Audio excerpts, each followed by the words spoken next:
We are only mere days into Trump's administration, and we have a genuine crisis already erupting. And that's what I want to get into in this segment. And sort of merging two things, had already prepared a segment about a speech that Trump delivered. So I want to proceed with showing you a few clips from that.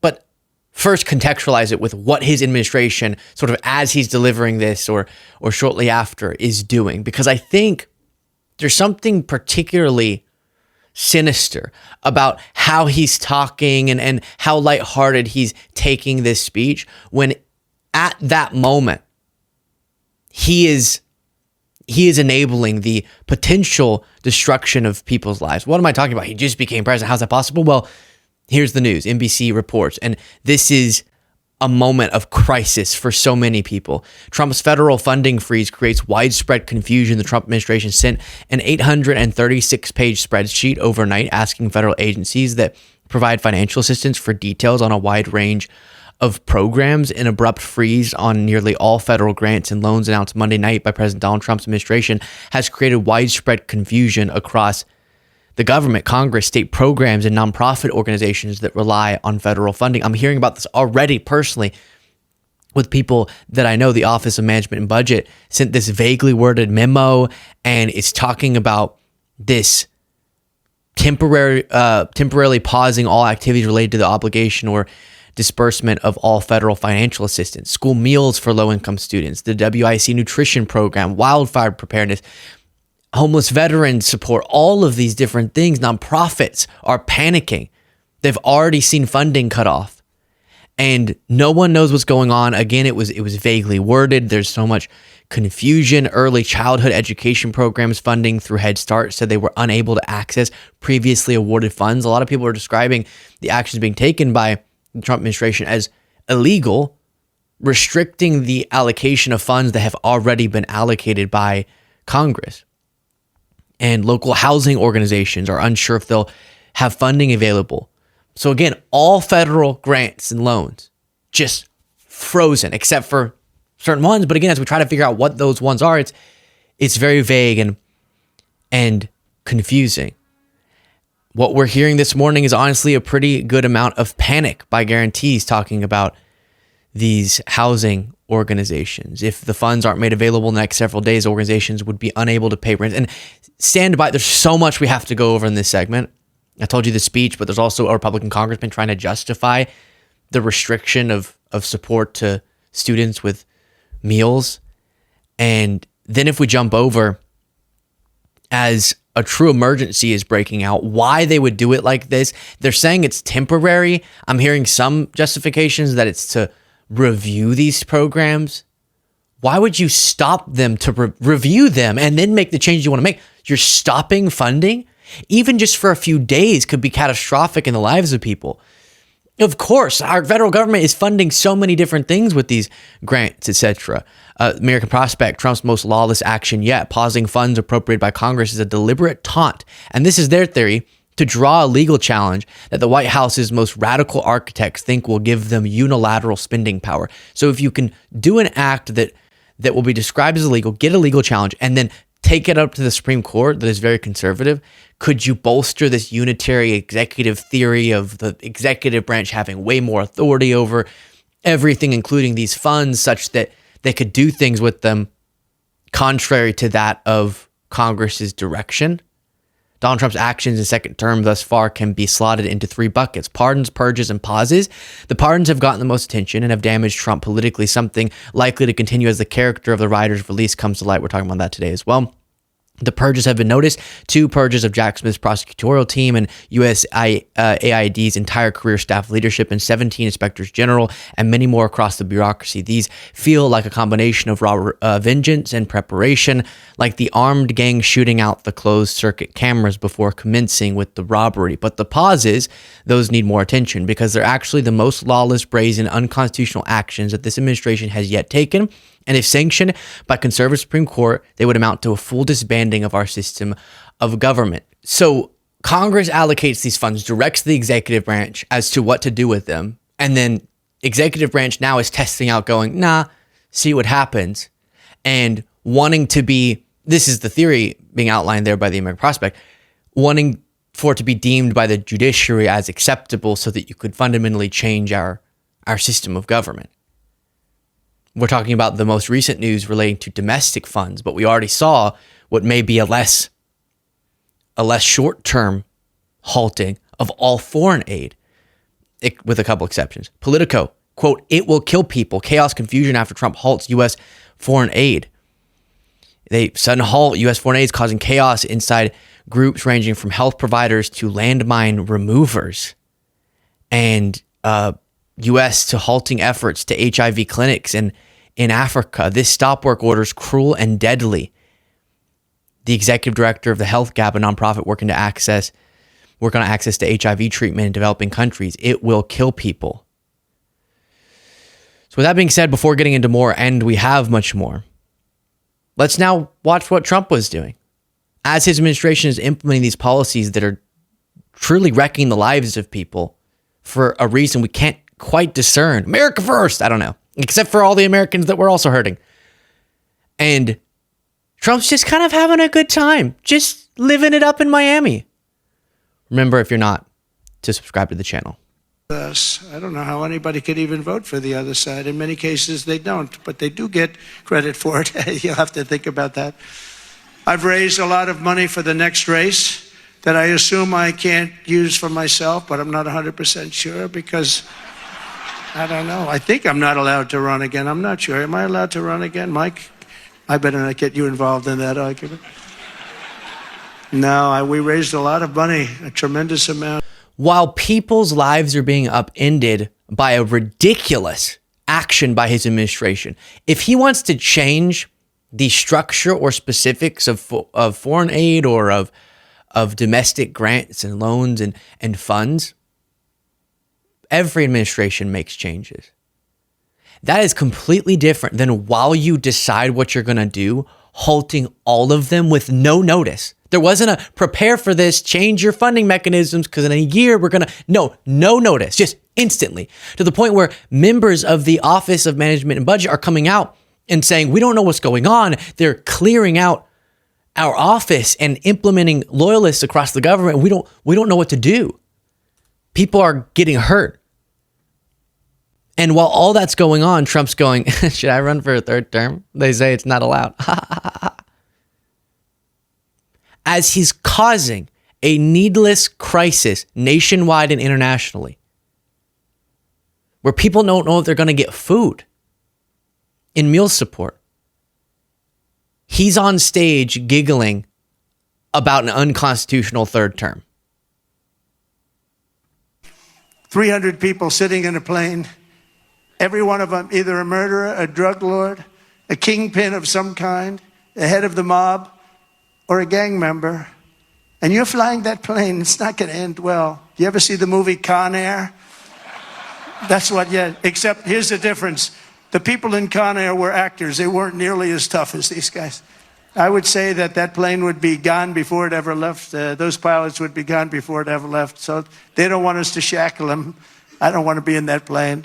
Yeah, this is talking about the dispute that he had with Colombia. I thought Narinder Kaur documented this well. Colombia says, we're not taking shackled detainees returned on military planes, transport them with dignity. Trump said, let's slap some tariffs on. Colombia said, okay, here's some tariffs right back at you. America has a meltdown over price of coffee. Trump says, fine, no more shackled detainees returned on military flights. Will be dignified like Biden was in returning migrants. Colombia goes, okay, cool. And then Trump goes, I won. What? The rest of the world goes, well done, Colombia. That was a strange debacle that they declared victory on. Didn't quite understand it. But before getting back to Trump's speech, you might be wondering, well, Luke, you keep saying there's so much confusion. Why don't we just ask some of the defenders of Trump? Surely they have an explanation that will clear this up for us. Here is Republican Congressman. I'm blanking on his first name. His last name is McCormick, but they're not throwing up his name. Rich McCormick, like I said, a Republican congressman, trying to justify the restrictions of funds to children who are food insecure in schools. Would you support getting rid of, school lunch for vulnerable kids and breakfast and Head Start, for example, and getting rid of childhood cancer research. Do you support that? And what do you say to your constituents? I want to follow up on that question too, because I didn't hear an answer from you. By the way, keep in mind, because I blanked on it, his first name is literally Rich. Rich. And that's going to come into play whenever he starts saying, take the food out of the mouths of children. Sure. So I'm an ER doc, and I know that philanthropy is where you get most of your money for childhood cancer research, for example. And it's not just I mean, you look at what the president just proposed, a $500 billion spending bill on AI to produce cancer early detection in the first stage on most body parts. That's his spending bill where he wants to increase cancer research. So it's just about what part of the money it comes out of. When you talk about school lunches, hey, I worked my way through high school. I don't know about you, but I worked since I was, before I was even 13 years old. I was picking berries in the field before we had child labor laws that precluded that. I was a paper boy. And when I was in high school, I worked my entire way through. You're telling me that kids who stay at home instead of going to work at Burger King, McDonald's during the summer, should stay at home and get their free lunch instead of going to work? I think we need to have a top-down review. I think you're painting a lot of these kids with a broad brush. I would say that's not necessarily a fair assessment of all of the kids. So you would say all the What do you mean exactly? Creep? What was this? these kids with a broad brush. I would say that's not necessarily a fair assessment of all of the kids. So you would say all the kids in your district who use the free. He's like a movie villain. You know, I think that we should back in the good old days before child labor laws, I was out picking strawberries in the fields. So I think that Pamela, we should maybe reassess what we got some welfare queens. That's what we got. 11-year-olds. They're just sucking on the teat of the government. Exactly. Lunch, for example, or breakfast. They're all just sitting at home and not working. Okay, I just want to clarify because that seems like what you were trying to insinuate. This gives us a chance. This gives us a chance, though, to see where is the money really being spent.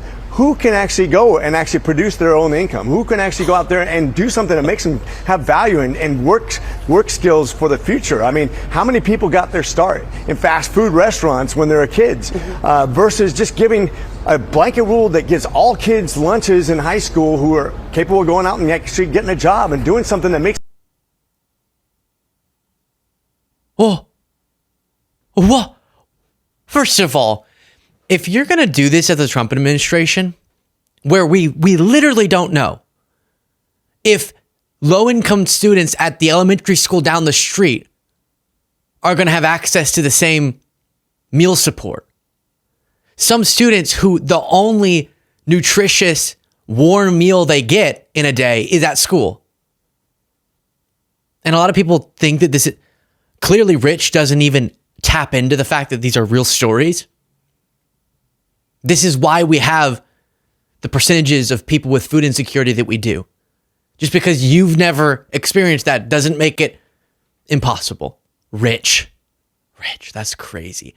But I'd give advice, if you're going to send out a spokesperson to defend these freezes of federal grants and loan programs, maybe don't send out Rich McCormick, who's going to say, didn't he say pick strawberries? I picked strawberries before I was 13. And then when asked, wait, but you don't think that's a fair way? People sitting at home and that's not where you get the free meals, sitting at home. But people sitting at home choosing, I'm lazy, shouldn't be getting free food. But we should have special tax breaks for private plane purchasers. Okay. But people sitting at home, oh no, I don't think that's all of them. That's why I think we should freeze all these funds to see who can really make it. That's what he said. He said, no, exactly, Pamela. I think, this is crazy. I think we should you ever heard of Darwin? I think we should just see who lasts. Now, this is me desperately trying to inject a little lightheartedness into what is a profoundly serious subject. And he's saying, I like the idea of this freeze because then we can see who's been faking it. Because any of the people who now don't really have food insecurity, we'll learn people who aren't really now going under fed we've exposed them. We've exposed those lying SOB 11-year-olds. Hey, or so that there's no stigma and so that we can implement policies with healthier meals to promote a nutritious diet, even for people who do have the money to eat at school. We should just implement free meals across the board for students, given that's a tiny amount of money compared to what we spend on all sorts of stuff McCormick doesn't have a problem with. Hey, a eensy, teensy, tiny part of the tax cut bill that Trump did last time, if we just don't do that and take some of the revenue that you were gonna give up and instead just keep the taxes for wealthy folks where they are. I'm not saying even raise them yet, we should, but just keep them where they are. And that those funds you were willing to give up, let's just use that money and do free meals. And that's not even what this money's going towards that he's talking about. We're talking about specifically low income meal programs. And as we learn more, we might get updates on what is and isn't being prevented again, because there's a lot of uncertainty. You have Senate Minority Leader Chuck Schumer speaking on this. Last night, President Trump plunged the country into chaos without a shred of warning. The Trump administration announced a halt to virtually all federal funds across the country. In an instant, Donald Trump has shut off billions, perhaps trillions of dollars that directly support states, cities, towns, schools, hospitals, small businesses, and most of all, American families. This is a dagger at the heart of the average American family in red states, in blue states, in cities, in suburbs, in rural areas. It is just outrageous. Funds for things like disaster assistance, local law enforcement, rural hospitals, aid to the elderly, food for people in need, all are on the chopping block in this new administration. Why? They need tax cuts for the ultra-wealthy, and these cuts, they think, will fund them. Guys, I honestly, I know it's fair to mock people when they go, I didn't expect it to be bad. Because obviously I expected it to be bad. But maybe somewhere I thought that some of it wasn't going to happen. Because surely, even just for political reasons, the Republican Party wouldn't want to self-destruct for the future elections. But no, it's this bad. And our hope is there's an encouragement from Democratic politicians, from media figures to call in to your local representatives and encourage them to push back against this. But we are in a true time where alarm should be sounded. Thinking about, we talked about the HIV treatment or the broader support that goes to people that benefits us through the global stability and health that it induces. All, boom, gone.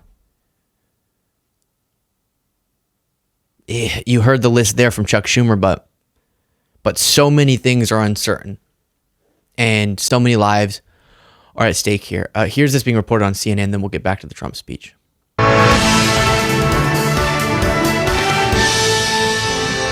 We begin the hour with CNN's Phil Mattingly, who joins us now. Phil, this is stunning coming in from the Trump administration, a pause on federal grants and loans. What does it all mean? Yeah, it's honestly, that's the question a lot of people who administer these loans and get these grants out the door were asking last night. That's how surprised people were. Look, we have seen a number of pauses, particularly on foreign assistance, on issues related to the executive orders that President Trump has signed in the initial days in office. But this is so wide-ranging and so large scale that I think a lot of people last night, including some career officials in the OMB, were trying to figure out exactly what they were going for. Yeah. And the reason why is this. The actual two-page memo that was put out and signed by the acting director wasn't exactly clear on the scope of what this order is going to do. Here's what we know at this point in time from talking to probably more than a dozen people over the course of the last 12 hours. Yeah. All loans and grants from the federal government, federal assistance will be paused. We're talking about rental assistance, school breakfast and lunch programs, Head Start, federal grants for water infrastructure. What is not included in this is Social Security payments, Medicare payments, and according to the memo, any payments to individuals. They don't really define that much further, but the reality right now is there are lawmakers and constitutional lawyers who are saying you shouldn't be able to do this. This should be illegal. This isn't under your authority. And the administration very clearly moving forward with this review. And this comes after he had just illegally removed inspectors general without the notification before to Congress. You have the power as president to remove these inspectors general, but not to do so without the notification of Congress ahead of time. And then we have what's being alleged to be from an OPM employee, Office of Personnel Management. OPM employee here, we are not the bad guys. I'm a current employee at the Office of Personnel Management. They're sort of blowing the whistle on what's going on internally. I know this is long, but please stick with it. This is a throwaway account for obvious reasons. I'm posting this because people need to know what's going on at OPM. I've been an OPM employee for nearly a decade and a federal employee for almost 20 years. I've never witnessed anything even remotely close to what's happening right now. In short, there's a hostile takeover of the federal civil service. Let me say this in no uncertain terms. OPM has been compromised and taken over. The very backbone of American government, the HR of all HR in the U.S. government, has been taken over by outside politicals. In just 5 days, they managed to push aside dozens of non-political career civil servants who were there specifically to prevent the civil service from becoming the president's henchmen. And think about it as we continue through this, why is it that while you can definitely feel the impact of one administration transitioning to another in normal times, there is a certain fluidity to it? There is something smooth of all those random organizations that are funded by the government, all the random little things day to day that we come in contact with as it pertains to our government. It kind of stays the same and it kind of feels stable, even if there's big picture things changing because of who's the president. That's because of this. Career civil servants, they aren't a political actor. They're not doing a political job. And they just, one administration to another, whether they agree a lot with the president or not, they just do their job. And so there is, like I said, a smoothness that comes of that. That's changing. Why? Well, you'd only need to do that if you wanted to do things that career civil servants with some dedication to not just Trump, but also their job and our constitutional process, if you want to do things outside the bounds of that.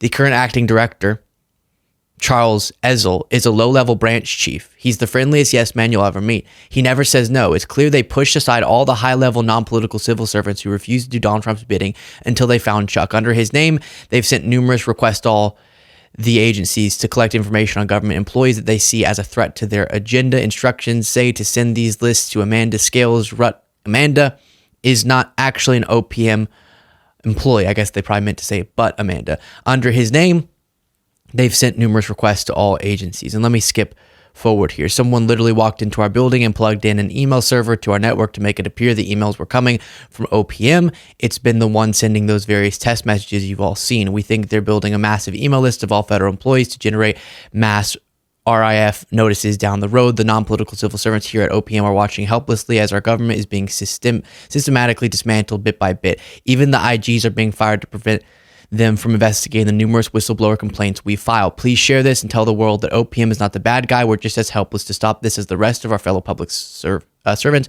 Hopefully someone out there can help us, but it's looking pretty grim. So again, that's being alleged to be from someone at the Office of Personnel Management saying, you're going to see a lot of stuff from us. We're not the bad guy. We're trying to resist, but we can't.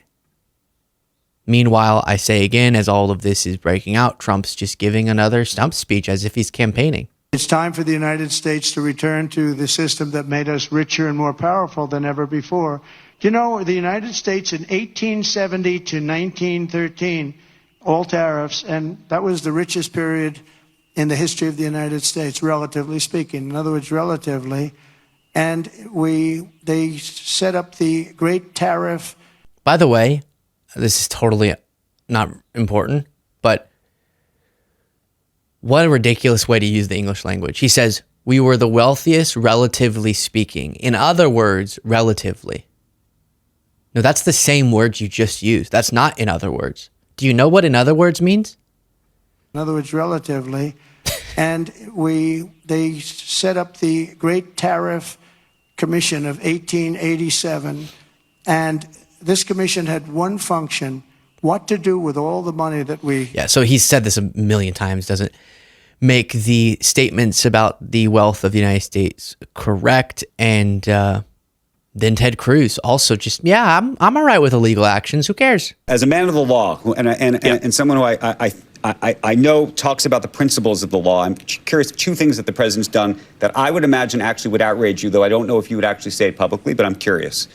One is firing the inspector generals, not firing the I'm not saying that that's the problem necessarily, but doing it without providing Congress with the 30 days that are enshrined in the law and describing in detail why. Is that something at all that upsets you, given that I do know you care about laws that you create? Well, listen, under the Constitution, Article 2 of the Constitution gives the president the executive authority, and the executive authority is over every officer, every employee of the executive authority, and so the president has the authority under the Constitution to terminate people in the executive branch. The law says, as you know, and was actually re-enshrined effectively a couple of years ago, so that there was a 30-day requirement in terms of describing what was happening and the time period. Factually hasn't happened. What I'm saying is the president has the authority to terminate people in the executive branch, and I also think inspectors general are incredibly important for ensuring that agencies are following the law. I'm confident the president is going to nominate serious, qualified... Do you notice what he's doing? Ignoring the question altogether. People to be inspector general that will do exactly that. But what about that part of the law? You think that's not a real law then? I think at the end of the day, I'm looking at this first week of the administration, and I'm excited. I have never seen an administration with so much change, so much energy, and such a mandate from the vote. All right. It is a really, really stressful time, but no need to fear. Kristi Noem's looking out for us. Here in New York City this morning, we are getting the dirt bags off these streets. Reports are that as she's doing there, for these deportations, they're being instructed for the cameras to wear particularly flashy outfits for the cameras. And then Trump originally only wanted to go after, or not originally, but the plan was to target, as all administrations do, as it pertains to deportations, folks who have criminal records. But Trump's getting upset that they don't have large enough numbers of deportations of those folks. And so he's demanding more. Just grab anybody. I want the numbers up, and up. So while Trump is having a good old time giving a speech and being cheered for as he talks about a third term unconstitutionally, but it's just a joke, and spitballs about how scary it would be to drive with or to fly with criminals, and he's just living it up. He's actively signing off on policies that, if they aren't reversed quickly, we're talking about, you heard the mention of February 1st, payments due that they need that money for. People's lives are being ruined. I'm working to try to get folks who are being directly impacted by this to hear the stories directly on the show. I'll keep you updated on that. But that split screen is bleak of sort of the Trump presence with what is actually going on, and two major acts that are illegal. But when you oversee the enforcement branch and you're completely lacking respect for our democratic process and for our principles and all of it, it can be pretty hard to hold you accountable. We've learned throughout history. The other thing is, a lot of people, I'm prepping a segment, I've been telling you this for a long time, where we compare sort of I'm going to do this on day one, but giving him a couple weeks to do the day one promises. But that's very quickly turning into a segment that I want to do, which is just, here's all the things he's done. Because there's a bunch of stuff that where it's hard to even update you on because there's so many news stories breaking. And so I'll try to give you soon, here's all the things. But the question is, why so many things that are controversial at once and damaging at once? I think it's purposeful. One major action every few weeks that can get a full news cycle will be experienced by the American people as dozens of bad events. But one all hell breaks loose moment where you just start throwing everything at the wall makes it harder to bring legal challenges that will be heard in a timely manner, makes it harder for the news cycles to keep up with it, and will be experienced by Americans potentially as just one really bad event that then they're able to forget about, as we saw with Trump's pandemic mishandling. I think the flood the zone with bad mentality is intentional here. I'll be keeping you updated. Let me know your thoughts in the comments. If you want to support this show, you can do so by clicking the join button below.